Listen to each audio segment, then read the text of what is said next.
All right. So, let's see. We're running this off mobile, but we're also recording it for later. So Okay. if for some reason it's choppy, then we can always go back to recording and do something with it. But we're live. Okay. We're live, and so we're live, and we're at the YBV headquarters in Winter Springs, Florida, and I'm with Jordan, who I met at the recent UCF Business School Mentorship Program. Yeah. And it was great to meet him that night. And then I put him down as one of my top 2 choices, and then we just confirmed it. Yeah, I put it down as my top 1. Yeah, so that's great. And then, but what's funny is we were already talking about doing something before that was even confirmed. Yeah. So tell me, why did you get into the mentorship program? I got in the mentorship program because last year I had a mentor named Josh, and it was really helpful. I had like a bunch of different people that I was working for, as well as school. And I wasn't doing too well in school because it was my first time kind of combining work and school together. Mm-hmm. Okay. And so he just kind of helped me realize, like, yes, internships are great, experiences are great, but some of the things that you're in seem a little bit disorganized. So he's like, normally I would recommend to people to go and get work experience outside of school. He's like, but based off of what you're doing, you'd probably be like one of the few people that I'd recommend the opposite. Because he's like, school's your number 1 priority. It should be your focus. That should be like your number 1 job. So he's like, I'm not telling you what to do, but my recommendation would be to kind of, you can still be in this stuff, but pick like one thing versus the 6 things that you're looking at, and then focus on school. So that was really, really helpful and really useful. So what are the many different things that you were interested in that wanted you to kind of scale down? So there's one company named Mula Media that I was working for with my friend / boss Nasser, who used to be my basketball coach. And so he took me on as like an internship, and I was doing cold outreaches, collecting emails, going through Facebook, seeing who's running ads on the ad platform, and then collecting a bunch of emails for particular things, and then cold outreaching to them. And that ended up leading into us white labeling stuff to Clickable Impact, which is another company, Caroline, who was there, and Mike Sierra, who was at the Meet Your Mentor program. I was working with them for a bit, and then we lost one of our clients with Mula Media due to the fact that they thought they might be able to do some of the stuff better than us, which I wouldn't 100% disagree, but I wouldn't agree. Well, in this day and age, marketing can always be better. Yeah. Right. It's like for sure. That's why we talk and harp on hustling, because it's like you've got to constantly hustle. Yeah. It's just they thought that, I don't even know how to explain it. Like they thought that we weren't doing anything, but like they didn't. For example, they didn't have any email marketing. We brought in email marketing that I was managing, that Clickable Impact was doing, and they went from 0 revenue only from Facebook, like only revenue from Facebook ads, to making the last month that we worked with them $70K in email marketing. And they're like, I don't think that you guys are providing any value to us. And I was like, I don't get how we're not. Like, yes, you're gonna see a little bit of dip in your Facebook ads because email's gonna eat into there, but there was still more. Like you guys were on track to making like almost $1 million to $2 million. So I don't get like how we weren't providing any value. Well, I mean, there's also a saying that's like, you can't make everybody happy. No, for sure. Yeah. And sometimes, in my business, it's half the battle is finding the right client. Yeah. I agree. So that you can live harmoniously with their goals, with your company culture, and what you bring to the table. So we're here, and Jordan was gracious on a Saturday to meet me and do this, because this mentorship program is just about engaging and having dialogue, because it's nice to peek into the brain of someone who's just getting started in business. And then maybe if you can give them a little bit of pointers and point them in the right direction, they can save some time, get focused on something different, or really just maybe accelerate what they're already doing. So and I wanted to go live. And I don't know if that red light means we're recording. It probably does, right? Yeah, I think so. I wanted to bring everybody into our office, and this is our new office, and this was an old dance studio, and it has tap dance nicks and dings all over the floor. But the walls were all banged up, and so we've fixed all that. We've painted all that. We're fixing the lighting.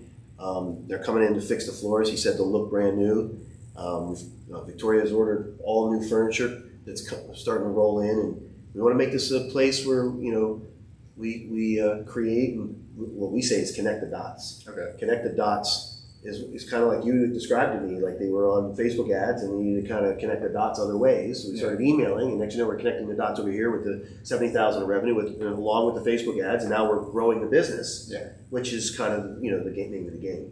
So what got me interested in this night is we were meeting a lot of different people, and then he overheard me talking about Facebook ads, and then we sat down, and then here we are talking. So tell me. The other thing, which is real interesting, is I leave the thing. I think I know a little bit about what you're doing and what you're about because I've been doing this a while. And then I go home and I do some research on LinkedIn. Yeah. And I see all this podcasting stuff. And so tell me a little bit about the podcasting stuff and how you got into that and why you do it. Most importantly, like why do you do that? Okay, so I got into it. I always get confused, but I believe it was about 3 years ago, around 2018. I was watching this kid named Casey Adams who had a podcast, and he was connecting with all of these people that I found interesting. Marketing gurus like Ty Lopez. I'm not sure if you know Ty. He's like the dude that's like, I'm here in my garage with my Lamborghini. And so that caught my attention like a while back, and I just thought, there's no way that like I can talk to these people. It's not possible. Like they're millionaires or billionaires or whatever they are. I can't have those conversations with them. They would never give me the time of day. Not because they don't value me, but because they just have more things value. They want to make money. They have people that they care about and things that they're going to spend their time on. And so I went to the conference with Gary Vee and Tony Robbins in downtown Orlando. And I was like, I'm meeting Gary Vee. Like, there's no way that I'm not meeting Gary Vee. It's going to happen. So Gary Vee gets up, he talks, he has this conversation. Some other people, he leaves, some other people come up and talk, and Tony Robbins is about to come out. And I look at my mom and I was like, do you want to meet Gary or do you want to listen to Tony? And I was like, I came here for Gary. So I just left the conference and even bother like listening to Tony Robbins. I leave. Sign of the times. I walk out and I'm like, okay, where's Gary? So I start stalking him on social media, and I'm going through.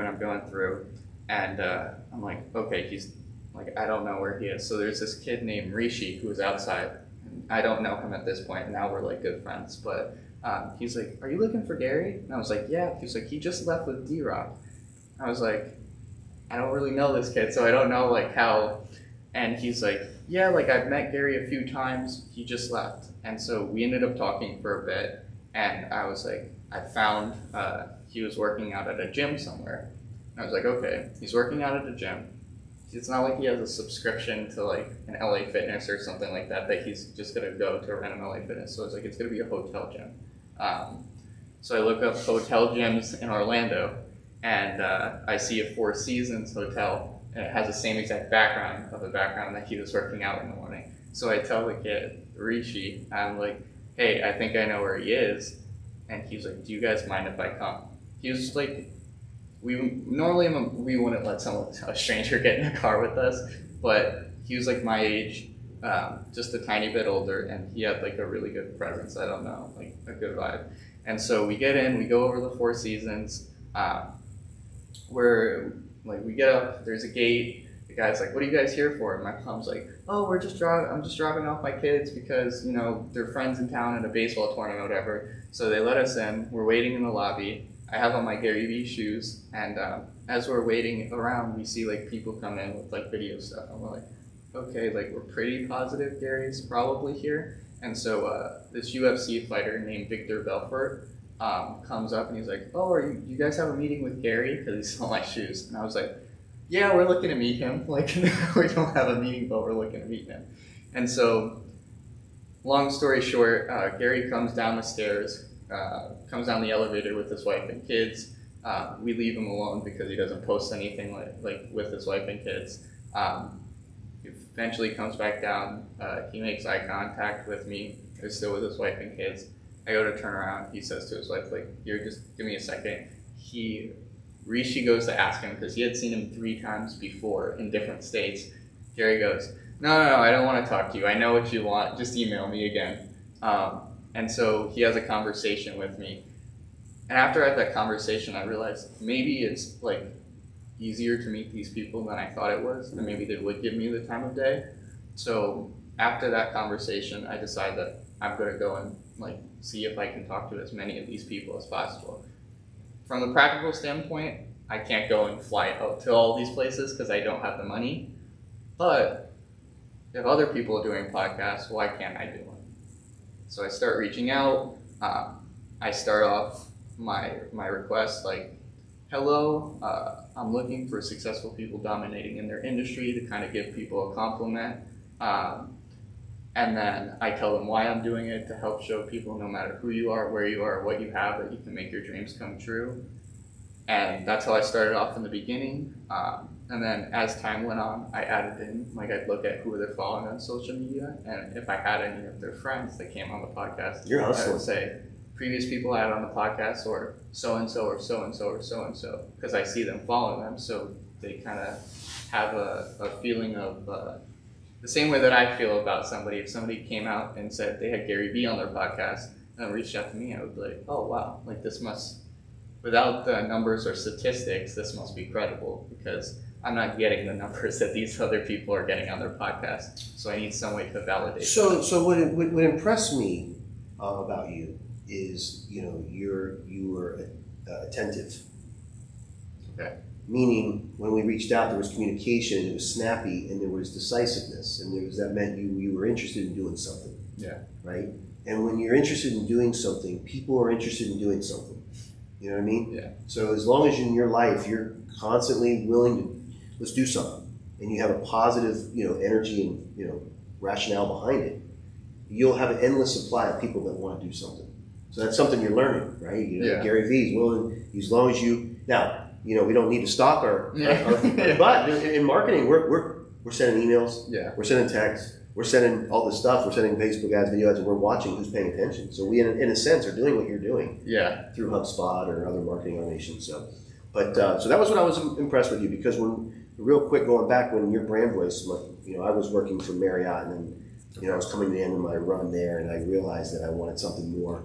So your brand voice was always a vision, because when I was doing social media for Marriott, I was their brand voice, and I was I took a lot of pride in that. So I thought I could do it for more Marriotts, and so it ended up being more than just more Marriotts. It became all the other industries and other things, and I really enjoyed doing that.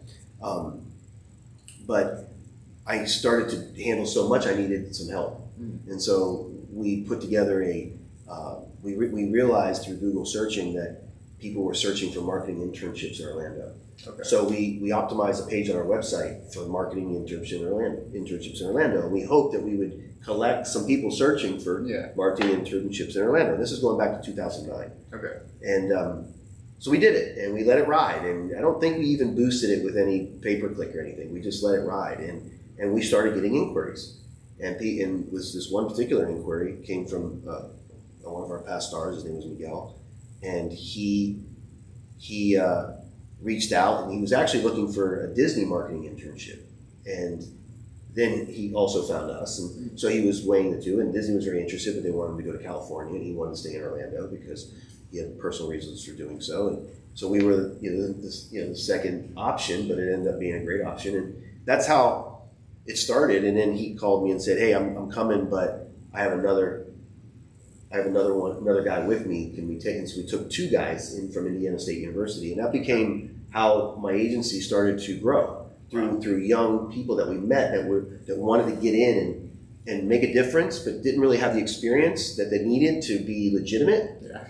And it doesn't take much to become legitimate. It just takes, some time. Yeah. And connecting the dots the right way with the right people, and then keep making noise, which is what you do. You're making noise around your LinkedIn pin, through your YouTube channel, and even if you have, having a few views, that's not really important, to me. I think the effort is important. Yeah. I think that the fact that you're not afraid is important. The fact that there's others that are, I want to do it, but I don't know. There's no one's going to watch it. Well, then you don't do it. Yeah. And so doing is what's impressive. And so when I met those people that night, you could see that you were ready to do something. And to me, that's I don't need to see any of your past work. I don't need to see your grades in college or high school. I just need to see that you're going to do something. Yeah. And then you've got a ready to go sense of urgency. And then we can do whatever we need to do, because we can be. This is not brain surgery. You know, it's having fun. It's telling stories, and then connecting the dots. Yeah. So now we're mentor mentee. Yep. And this office will be up and running. I say October 1st. So I'd love for you to come in every now and then. Our team does stand-up meetings, and we do presentations here, and we know we're going to do things in here we don't even know we're going to do. You know. Yeah. So we love this space, and you got anything else you want to talk about? Yeah, I got some questions. Okay. Cool. So, what was one of your guys' greatest struggles, like having to come in here, starting your own agency? That's like not easy by any means. And so you said you started off with Marriott, but what was some of your struggles of like trying to acquire new clients and build out the agency? That's a great question. You can't do everything yourself. Okay. In order to grow. Yeah. And so once you understand that, because it's very hard to get over that, because at the beginning you do everything yourself, right? And it's hard to delegate and kind of because you don't think it can be done better. Yeah. And you got to get over that, because you can't scale yourself very much and without burning yourself out. You know, and plus it's fun to teach. And so a lot of our stars that we've brought in and taught, they've gone on and done amazing things. Miguel, who I was talking about earlier, he's got his own agency. Oh wow. And very successful agency. And we've had designers that are working for Nike, and we have people that are running marketing departments inside Disney, and we've got people that have gone on and run big campaigns with big companies, and so it's nice. So the hardest struggle, the biggest benefit has been these young people, but the biggest struggle is they move on. And when they move on, you gotta feed the farm system, right? Yeah. I mean, because they're gonna move on. I mean, that's just inevitable. If we do what we're supposed to be doing, which is identifying talent and then giving them an opportunity to get some experience, and then they're going to go and do great things. Yeah. You know, so that was the hardest thing, but it was also the most gratifying thing. Yeah. So when COVID hit and the office went away, it was tough to have those morning stand-ups. You know, it was tough to be there looking at each other in the eye going, here we go. Who's ready? Who's with me? You know, who's ready to rock and roll today? You know, have those lunch breaks together. You know, get a full day's work. Because right now with remote work, we get a lot of work in, maybe more than 8 hours, but it's so choppy. Yeah. It's so choppy that it's hard to gain momentum. Mm-hmm. We can come in here as a group and in 6 hours, just dial it in. You know, dial in our marketing, dial in our strategy, dial in our activity.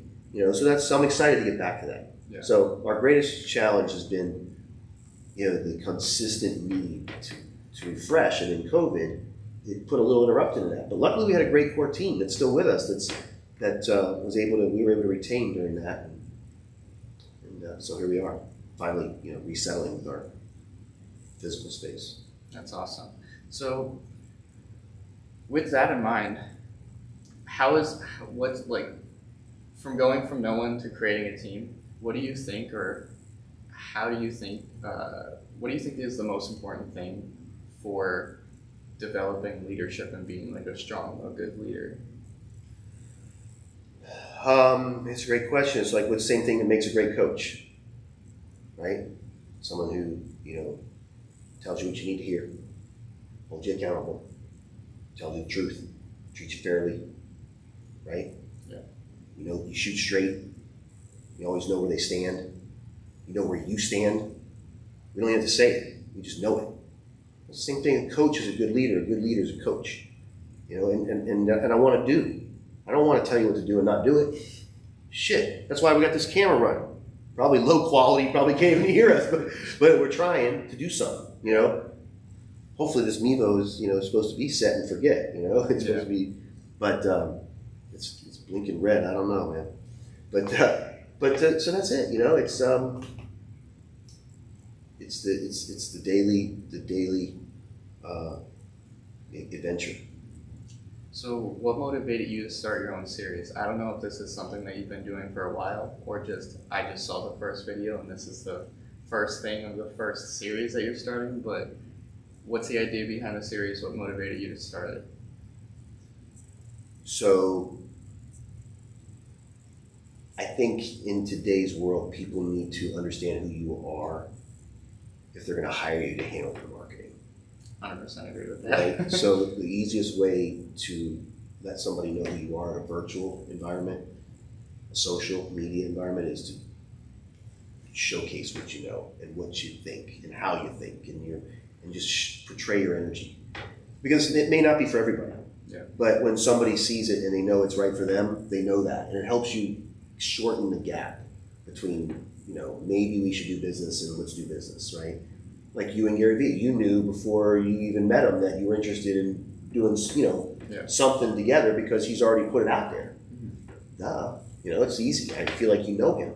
Exactly. You feel like you know him. You feel like you know exactly what he's looking for and how you could help him and how you could learn. And so you already feel like you know him in a virtual, and that's the whole point of what we're trying to accomplish. We're trying to build these connections virtually so we can scale our business so people have a firm understanding of who we are. Yeah. So the series was a videographer of mine just started flipping the camera on and we started doing it. So this was not my first. It was my first. The Journey to a Star episode 1 was the first of this new, but there's others and they're out there and they're on. The part of the problem is we've got them spread on Facebook and we've got them on YouTube, but they're out there. And if you look for Bryan, you find them.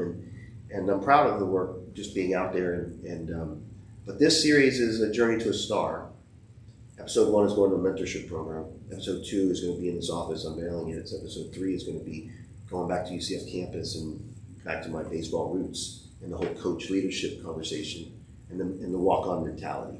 The mentality that if I'm going to earn a spot on this team, on this agency, or on this content group, this Gary Vee team, I need to contribute. I need to have a walk-on mentality, meaning I've got to earn my keep every day. I've got to make my presence felt, because as soon as they forget about you, it's over. And we want to be relevant every day. So that's why we're doing it. And it's you saw the first one, and we'll have a couple more rolling out shortly. And we like doing it. Yeah. It's not hard to do if you just put yourself out there, and you have a good editing team, of course, and people that understand. But you just got to just get it out there, and I think it's important, especially with young people that today, this is how they communicate. And so if you're going to engage them, you better participate in the channels in which they engage. Yeah. And so that's a big part of what we sell with our clients. So we've got to participate so we understand.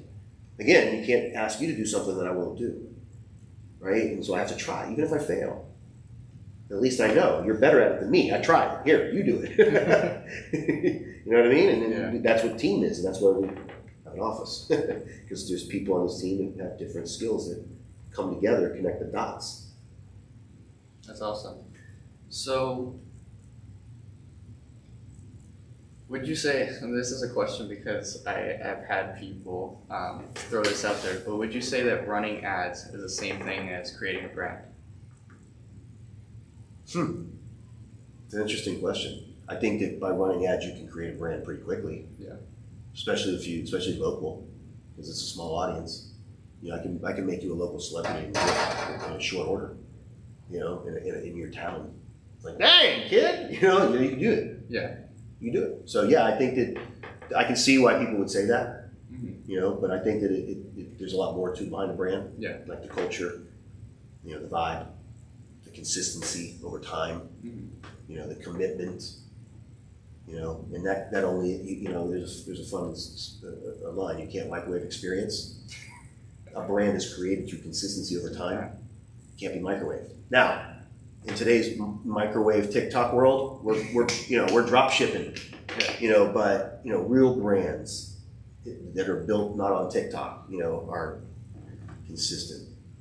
So ads help you be consistently in the face of the people that can buy from you. So you can build your brand easily if easier with use of ads. Yeah. Would you agree? I would definitely agree. The reason why I ask is because there was somebody that was drop shipping stuff, and they're like, "We're a brand," and I was like, no one trusts you. They're just buying from you. Right. You have to build other things in there, like Well, that'll eventually fall apart, yeah, right? Because eventually they'll figure it out. and that's what was happening. Yeah. So we were trying to give them advice of getting other people in the space. So do it the right way. Yeah. Build a business the right way. Yeah. So what do you think is the best ad platform right now that you're using?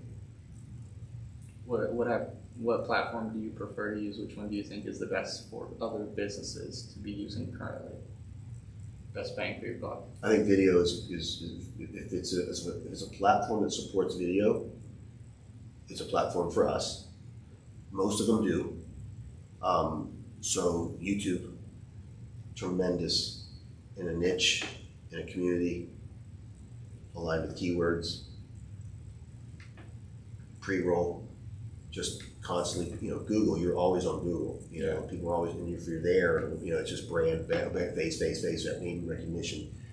And then Facebook, Instagram, because people don't want to admit it, but they're on their Facebook, Instagram enough where we can, if we bid right and we position video properly, we can be there when they open it. Yeah. And it doesn't have to take much, but with video, it creates audiences that we've never been able to have, that allow us to really get granular with our hyper targeting and allow us to really pinpoint those that are on the verge of doing what we need them to do and staying in front of them so that we can have the frequency to get them to really recognize us as a brand. Yeah. And someone they can trust. And that's why product sale mixed in with the reputation stuff, who we are, is so important. Everybody wants to sell. Well, tell me about you so that I can trust you. Explain to me why buying from you makes sense and be willing to say it, because then I trust you. It's not brain surgery. Again, our business is not brain surgery. Our brain says it's common sense. If you want to sell to me, build my trust, and so we got to build trust online. Definitely. So this might be the same exact answer back to back then. But what do you think is the biggest mistake that business owners do when trying to run their own ads? Like, if you could give a piece of advice of look, this is the biggest mistake. Not spending enough. Not spending enough. Not spending enough. Not focusing on video, boosting pictures and menus and flyers, right? I mean, their money isn't very efficient. If you use video, if they knew that doing a vertical video even from your cell phone is infinitely more valuable because you can be more frequent to the audience for the same money, which is the whole point of what we're doing.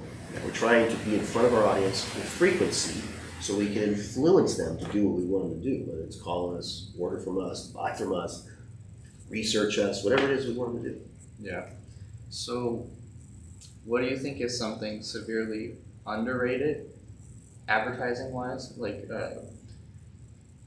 whether it be platform or things that people don't understand, but what's something that you think is severely underrated in advertising and marketing right now? And the exact opposite, what's something do you think that's overrated that people are doing and why? So in my daily communication with my clients, their sophistication in what's working, what not working is very low. Okay. When I speak to you, you might have a better understanding because you've got your hands wet in all of the different, in tools. To me, I think vertical video is undervalued right now. Okay. People don't understand how valuable it is. Okay. Because the feed has gotten noisy, so they moved us to stories or messenger, and people are banging through it. But if they spend time on it, we can isolate them, and then we can go back to the process. So we're seeing a lot of value for vertical. Okay. High engagement, high impressions, low cost. So I like vertical. So for vertical video, are you referring to short vertical videos like All TikTok kinds. and stuff, or all kinds. an hour long? No, nothing too. I'm not doing anything hour long, but a minute, maybe 30, 40 seconds, a minute. I mean, you could go longer, but it's just a quick vignettes to get their attention, get them to click. Yeah. And then now you've got them, and then you catch them either in a remarketing situation or on another feed. But at least we're getting them their attention because that's interesting. Their value. That's what I'm saying. They're not it's like the ad platforms, it's like the stock market, right? Yeah. You know, 1 minute we're spending top dollar, next minute they're giving us value, next minute we move over here, it's like, wow, amazing, all they it's expensive again. So right now, I've seen success. This could be totally different for somebody else. Yeah. In my audiences, vertical has really done well. And just to clarify as well, so for vertical video, this for TikTok, Snapchat stories, Instagram stories. Mostly Facebook, or Instagram. Okay. And is And in the this ads. in the feed, like in your Facebook feed, or in your Facebook story, in your Instagram story? In the ads, in vertical format. So Okay. what Facebook allows us to do is upload video in a certain format, and then it tells us what distribution they offer that size and that, Yes. right? And so we're just loading it and letting them distribute it to maximize that vertical feed. So it could be as they're going through stories, it could show up in their feed, it could be infinite number of places, but because it's vertical, Facebook said, and we're allowing Facebook to distribute it on our behalf through like a dynamic environment. Yep. I'm just seeing great success. And the other thing is that, you know, we like to work with businesses that, you know, that are normally not in these environments, because you stick out like a sore thumb. Okay. In other words, like if it's like a business that you wouldn't normally see in marketing, and next thing you know, they're in your vertical feed, you know, and they capture your attention. Could have big impact, you know. So, so vertical's underrated. Overrated? Oh boy, overrated. I don't want to say TikTok, but I kind of do. Okay. Why is that? Because this is my very limited, you know, use of it, and I have not bought one TikTok ad. So disclaimer. I mean, I'm giving feedback based on what I've heard, not what I've actually experienced. So that's kind of tricky when that happens. But what I've heard is, especially people that are relying on it for organic, which has been its claim to fame, like big organic and that's local. I wouldn't even bother running ads. I would just create organic. Right. So, but with me, I'm a paid guy. Like I want targeted, and I don't want to deal with organic. Now, if we have the time, let's go layer some of that organic TikTok on top of what we're already doing. But we're just dominating in the thing we're doing. Why are we doing that? We haven't gotten there yet. But it may be just the type of business we work with. So, again, this is my opinion. Undervalued vertical, overvalued TikTok. Okay. Because I see there's so many other platforms that are more hit a wider range that are you know that haven't even been milked yet. And we're over here. But that's okay. If it works for you, do it. You know, it's really what you're comfortable about. Matter of fact, you got to feed it the content. So whatever you're comfortable producing content in whatever format, that's really. But got to be there eventually. Yeah. But I would rather, like someone that, like your mentor gave you the advice, take it from all these things and do a couple things amazing. Yeah. So take all these platforms and reduce it down to Facebook, Instagram, YouTube. That's my wheelhouse. Okay. Facebook, Instagram, YouTube. You know? Yeah. And there's a lot of fun there. No, definitely. So, I don't know. I know some people that I talk to read, other people don't. Do you read? I read, yes. I don't read books as much as I read constantly in forums and online. Okay. And I do read books from time to time. But just in constantly taking chances, you know, and trying and failing. Yeah. Screw it up. So my question for you was, and if you can or can't answer this, what are the top 3 marketing books that you've read, or like top 3 marketing books or books that have influenced you in marketing? Well, your answer. You might not like my answer. My dad was a marketing, you know, guru for McDonald's and Disney and Epcot, and just listening to him talk, you know, was probably hundreds of books, you know. Yeah. And you know, he's still in business with me today, and we work together. So, but the other thing is, there was this mastermind Facebook group. Okay. And it was Tim Bird, Mastermind. Okay. And Tim Bird really impressed me because he was real, and he branded some of his tricks. Okay. And one of his tricks that I live by is the carpet bomb. Okay. And he called it the carpet bomb. And the carpet bomb is real simple. You take video content, hopefully as much content about who you are, what you're doing, and lay it over your area or your target, and whoever pays attention, you just put them over here, and you go at them a little differently. right? It's just using video and engagement to narrow your audience, and we find a tremendous amount of success in that. So I wouldn't say my top marketing books. Yeah. It's been my father has been the backbone of basically my marketing knowledge. My business partner, who I hooked up with many years ago, and his information is just amazing. So learning from him, and then Tim Bird, who changed my life with Facebook ads and how to look at the data and how to look at the use of content, and specifically the carpet bomb strategy and all the little tricks that were branded like that. Yeah. That helped me put my brain around what they were, right? Carpet bomb, okay, I get it, or the bully method, the bully method, I get it, and so it really helped me then when I was in a situation, I knew what method to deploy. So Tim Bird was a real, and that was all through Facebook groups and forums, and just me digesting the information and seeking the information and then trying it, playing with the ads. The biggest learn and has been spending money. But books, that's a great question. I have an Audible subscription, and it's full of them.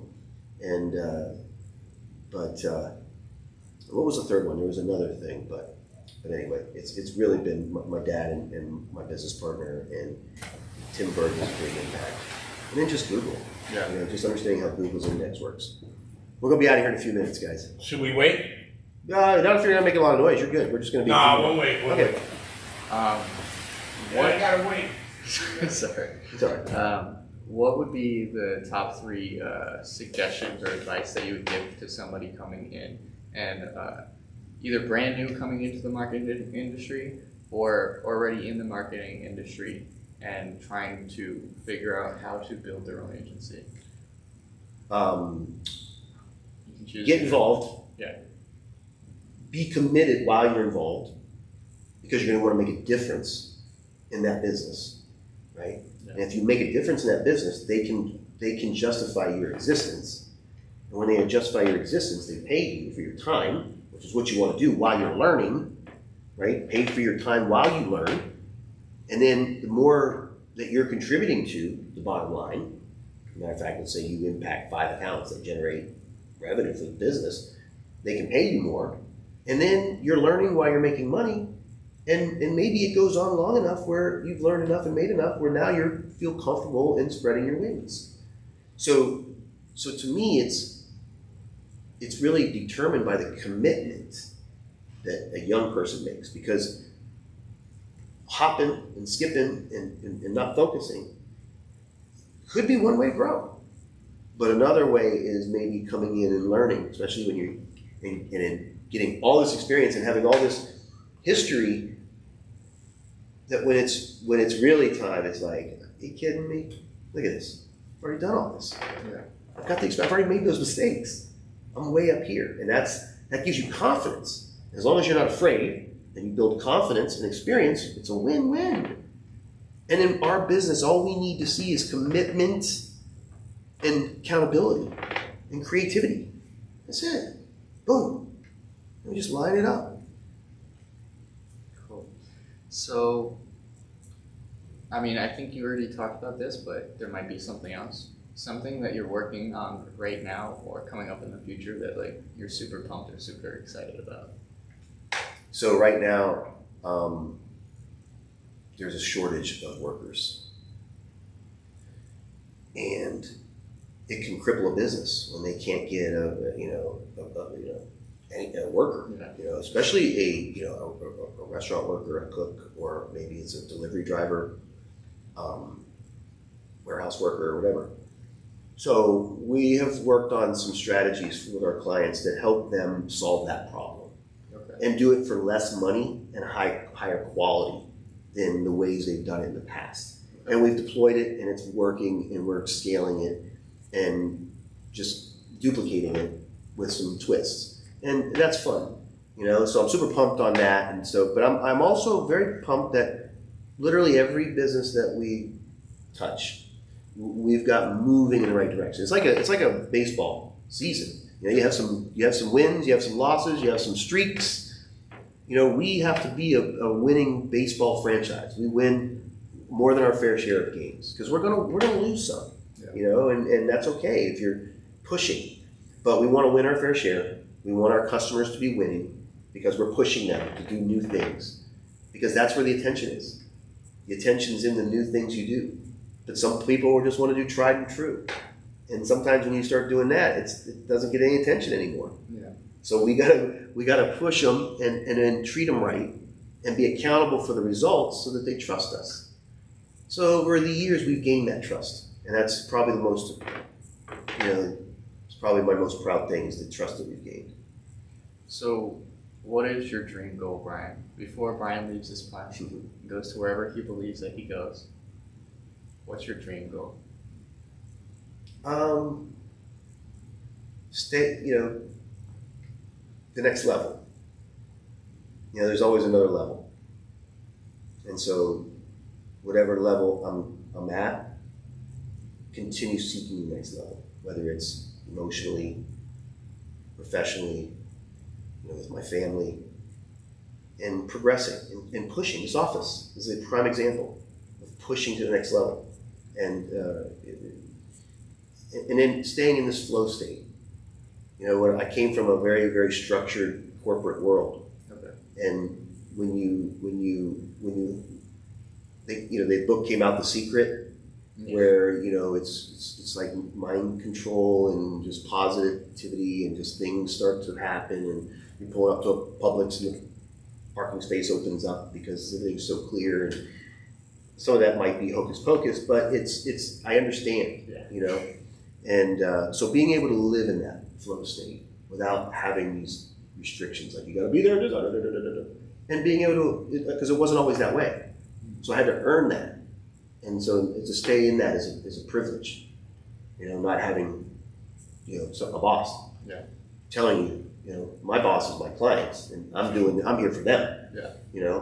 So if I got to be there, I'm there, and that's what determines where I'm at. So being able to, I want to be able to stay where I'm at because I'm enjoying life and enjoying the journey, and now that the pandemic is starting to go this way, and we've got a rebirth. So we're going to do that. That's cool. The number one piece of advice that you would give to someone, it might be something that you live by daily or something that you've been living by recently, but what would be the number one piece of advice that you would give to someone? Hustle. Nothing is more impressive than when someone out hustles another person. Does more, takes the extra step, takes it a step further, makes it that much better. Not because they got paid more, but because that's the standard. Hustle. You don't loaf, right? And that stands out. It doesn't. You don't hustle one day. You hustle as a religion, and then people say, "That's the guy. Go to that guy." And it comes. It does. If you hustle without I gotta hustle today because they're gonna see me. No, if you hustle as your religion, they will see you. I promise you. Because there's so many people that won't. Yeah. They just want it to happen. It doesn't just happen. I don't care how great a country we are. It's not just gonna happen. We have to make it happen. So hustle. And you don't have to have it figured out. But if you're constantly moving, the air clears. And you figure it out. But you're moving to get through that air. If you're just sitting there going, okay, I'll figure it out when this clears. It's never going to clear. You're going to sit there in the fog all day. Seriously. So hustle, keep moving. Boom, boom, boom, boom. And it all opens up. And next thing you know, you're like, damn. But these guys want to get in here and do work. Okay. Do we have any last one? No, Is that my it? last thing was just where can people go and find you? BryanBruce.com, LinkedIn, Bryan Bruce, spell it with a Y, you can spell it with an I, you'll find me. Reach out to me. Would love to connect. LinkedIn, Twitter, yourbrandvoice.com, BryanBruce.com. If you want to find me, you'll find me. I'd love to meet you. This office opens up October 1st. It's going to be open. We're going to have a nice bar back there and a coffee station, nice work area. It's going to be a great place to do pitches and create and engage and learn from each other. And anybody that's seeing this is welcome. And reach out to me and we'll set a time to come in and talk. And if you're interested in digital marketing or just chatting, holler. That's what we want to do. Awesome. Thank you, Bryan. All right, man. Thanks for coming by. No problem. All right, let's see if that thing turned out. Light's still on. That could be a good thing.